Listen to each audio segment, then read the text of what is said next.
Esame VRM medicinos centre. Pas mus dirba gana didelis reabilitacijos kolektyvas, tai yra beveik 80 žmonių. Medicinos centras yra labai atsinaujinęs. Atsinaujinės patalpos, atsinaujinę reabilitacinė įranga. Medicinos centre pareigūnas gauna 5-6 procedūras per dieną ir reabilitacijos trukmė sudaro iki 2 savaičių, maždaug 12-14 dienų. Jie įeina elektrostimuliacijos sistema nugarai, lazerių aparatai, kurie irgi šildo tos pačius sąnarius. Įrengtas yra naujas šiuolaikinis druskų kambarys, ypač jis praverčia tokiu atveju, jeigu žmogus turi kvėpavimo sistemos ligas. Dar pareigūnas gauna ir vandens procedūras.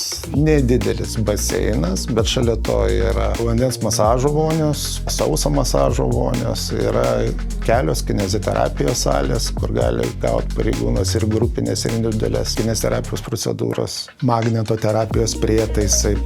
Reabilitacija yra atliekama pakankamai plačių mastų. Dirba masažuotojai, kineziterapeutų, kur užsiima judesio terapija. Dėl to pareigūnas tikrai atstato savo sveikatą ir gali vėl kuo greičiau grįžti savo darbinę veiklą. Tad kviečiu visus susipažinti su reabilitacijos paslaugomis, kurios suteikiamos VRM medicinos centre.